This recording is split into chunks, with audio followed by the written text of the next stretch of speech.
Hello viewers, कैसे हो आप लोग। एक बार फिर आप सभी का स्वागत है मेरे यूट्यूब चैनल जी सीरीज में। और ये जी सीरीज का 17वां भाग है, पार्ट 17 है, जिसमें 16वें भाग में मैंने जहाँ से बंद किया था अब वहीं से जो है 17वें वाले भाग में स्टार्ट कर रहा हूँ।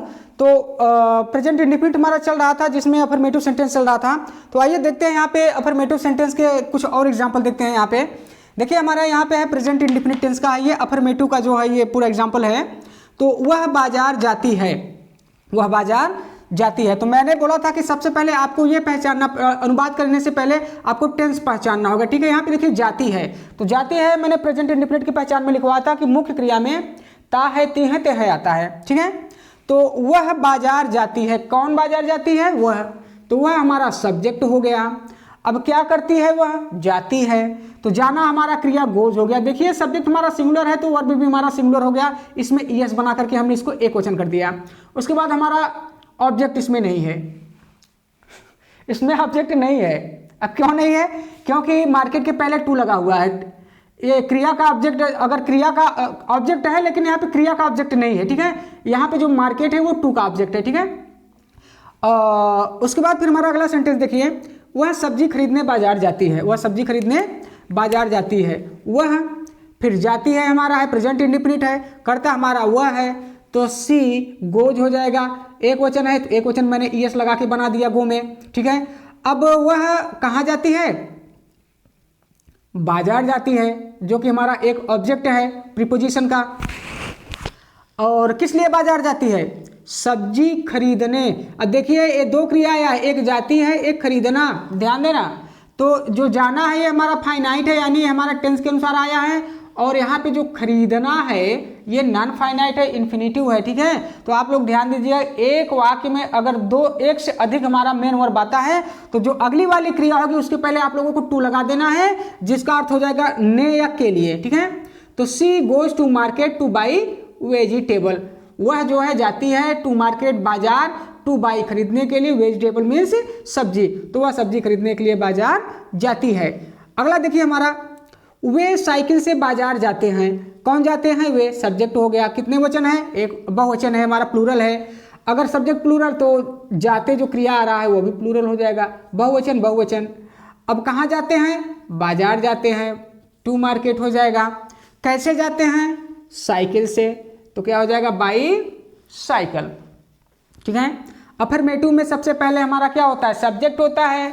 अफर्मेटिव सेंटेंस में प्रेजेंट इंडेफिनिट के सबसे पहले सब्जेक्ट, फिर मेन वर्ब, फिर ऑब्जेक्ट, उसके बाद हमारे अदर वर्ड आते हैं। ठीक है, अब देखिए यहाँ पे एक और है, चिड़िया आकाश में उड़ती है। तातेती प्रेजेंट इंडेफिनिट की पहचान बता रहा है, मेन वर्ब आ गया है अब हमारा। ठीक है, कौन उड़ती है? चिड़िया, सिंगुलर है।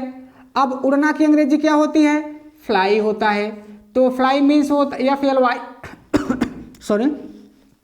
तो यहाँ पे चिड़िया एक वचन है तो इसको एक वचन बनाएंगे तो ईएस इसमें जोड़ देंगे, वाई को हटा करके, the bird fly in the sky.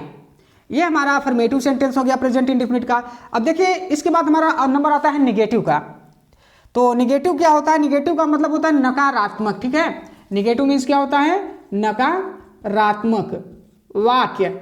अब नकारात्मक वाक्य का मतलब क्या होता है? ऐसा वाक्य या कथन जिसको अस्वीकार कर दिया जाए, डिनाई कर दिया जाए। ठीक है, तो हमारा निगेटिव होता है।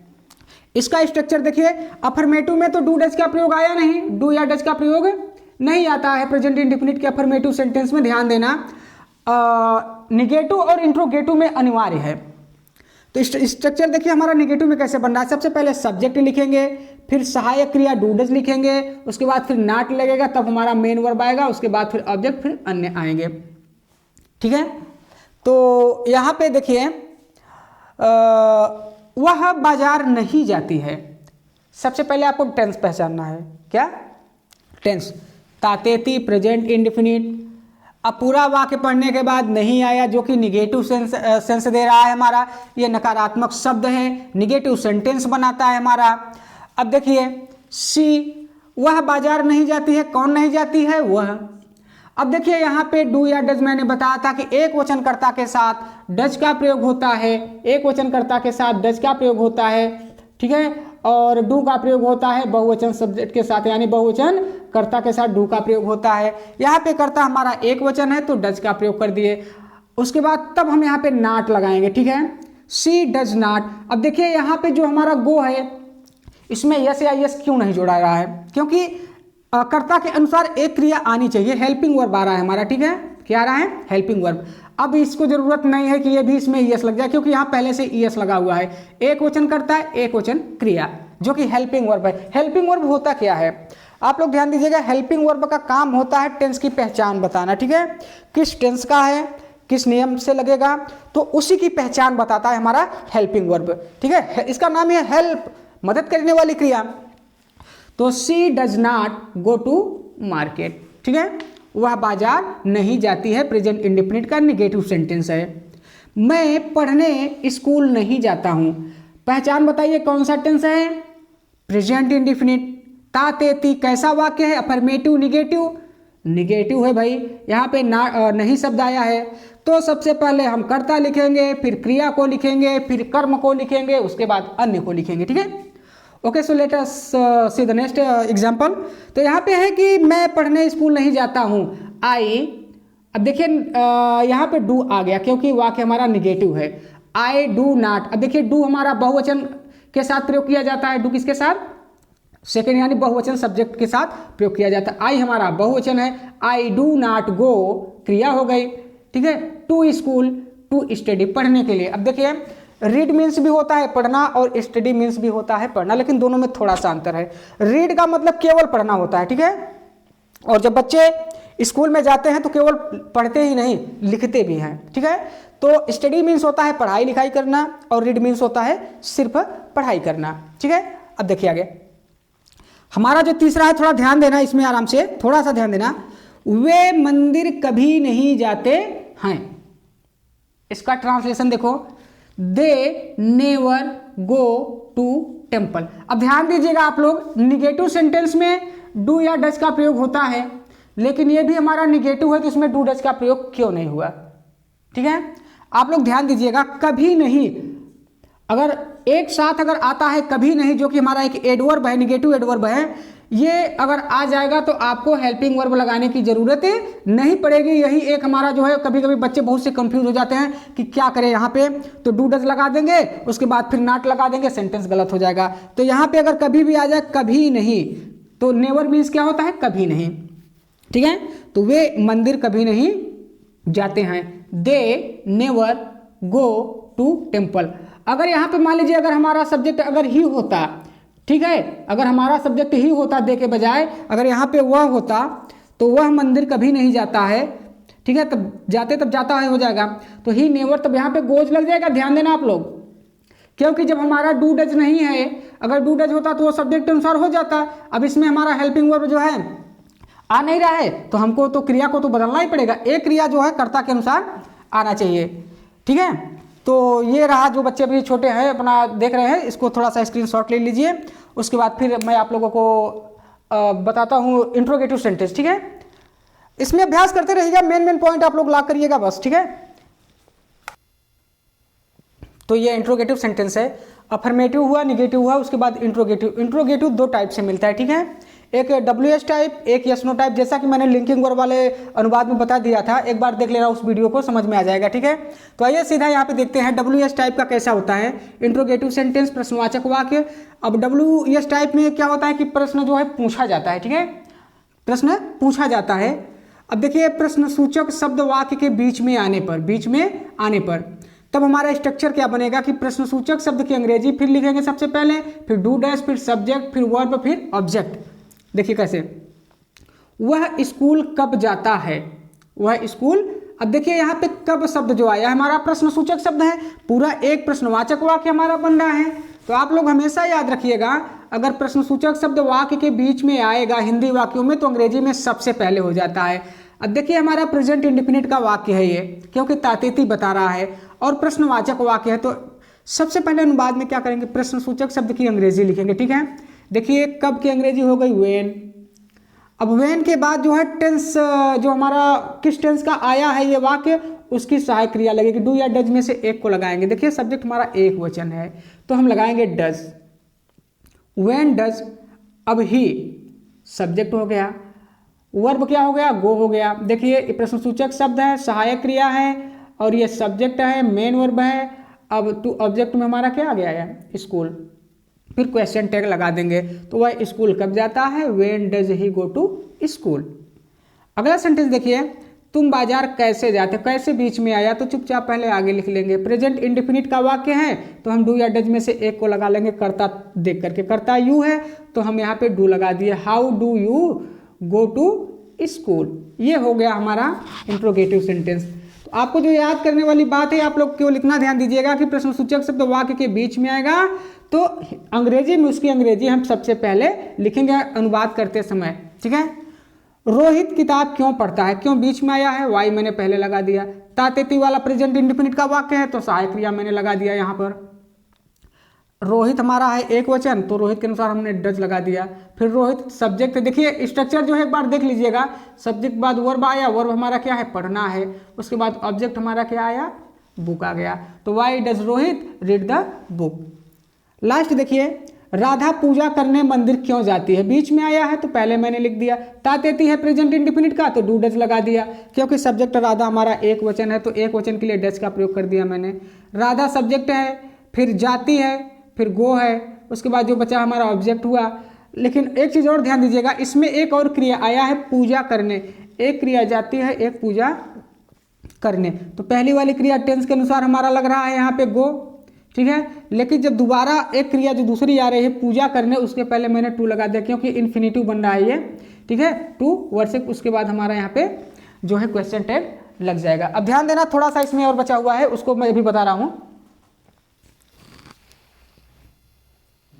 तो यहाँ पर देखिए प्रेजेंट इंडेफिनिट का अब इंट्रोगेटिव सेंटेंस जो हमारा है, पहले मैंने WH टाइप का बताया, उसके बाद फिर यहाँ पे अब जो दूसरा नंबर हमारा आया यस नो टाइप का। ध्यान देना, यस नो टाइप को कैसे पहचानोगे।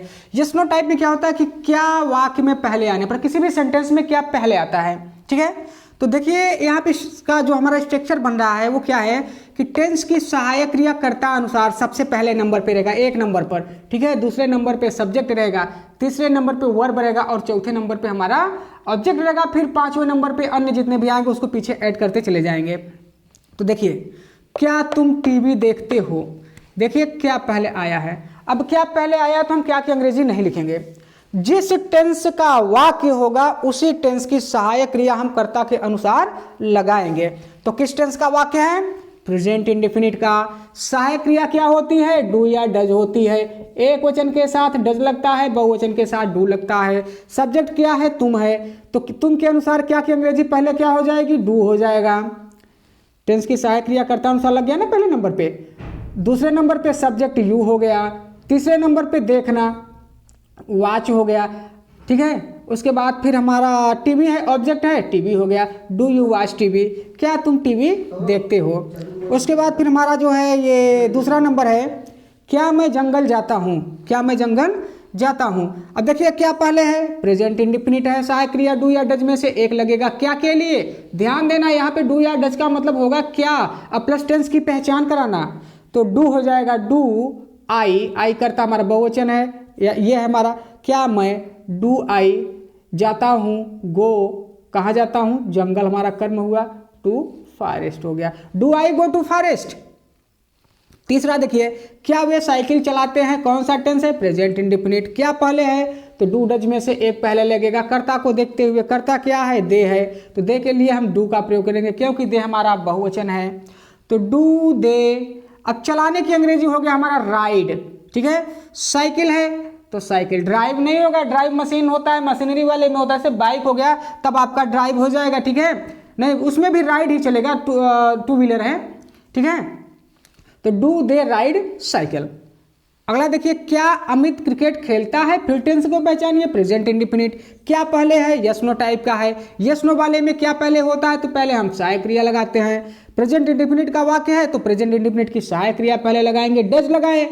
यहाँ पे डू है, यहाँ पे डज क्यों है भाई, क्योंकि अमित हमारा एक वचन करता है, तो डज अमित प्ले खेलता है, क्या खेलता है, क्रिकेट, जिसको बोलते हैं क्रिकेट, ठीक है। ये हो गया डज अमित प्ले क्रिकेट।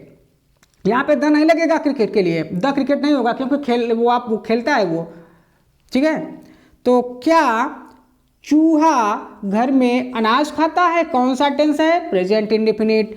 कैसा वाक्य है, क्या वाला पहले, यानी यस नो टाइप का है। जब यस नो टाइप का होता है तो पहले अनुवाद करते समय क्या लिखा जाता है, टेंस की सहायक क्रिया। किस टेंस का वाक्य है, प्रेजेंट इंडेफिनिट। तो क्या लगाएंगे, डू लगाएंगे कि डज लगाएंगे, देखते हैं। करता हमारा क्या है, चूहा है। भाई चूहा कोई काम कर रहा है खाने का, ठीक है, यही काम कर रहा है कौन सा, खाने का, खाता है। देखिए जहां पे खाता है उसमें आपको अगर क्रिया ढूंढना है तो ता वाले में ना जोड़ दो तो हो जाएगा खाना, ठीक है। खाना दो टाइप का होता है, एक नाउन होता है जिसको फूड बोला जाता है और एक ईट होता है जिसको वर्ब बोला जाता है हमारा। तो क्या चूहा घर में अनाज खाता है, डज द रैट, क्या चूहा खाता है, ईट, क्या खाता है, अनाज, अनाज की अंग्रेजी ग्रैन, कहाँ, घर में, in the home, question tag लग गया। तो इस प्रकार does the rat eat gran in the home. और ये वीडियो अब यहीं से होता है समाप्त। आप लोग मेन पॉइंट को ध्यान में रखिए, प्रैक्टिस तो चलता रहेगा, अभी ढेर सारे प्रैक्टिस आएंगे, लेकिन आपको yes no type, WS type जो हमारा स्ट्रक्चर बन रहा है उस पर ध्यान दीजिएगा। और लास्ट में एक बार फिर, अगर आपको वीडियो पसंद आया तो लाइक करिए, सब्सक्राइब करिए, दोस्तों को शेयर करिए, घंटी को जरूर बजा देना और ऑल पे क्लिक करके, ताकि इसके बाद जो हमारा वीडियो आएगा वो आपको नोटिफिकेशन के माध्यम से मिल जाएगा। तो एक बार इसका स्क्रीनशॉट ले लीजिए और फिर मिलते हैं अगले वीडियो में। जय हिंद।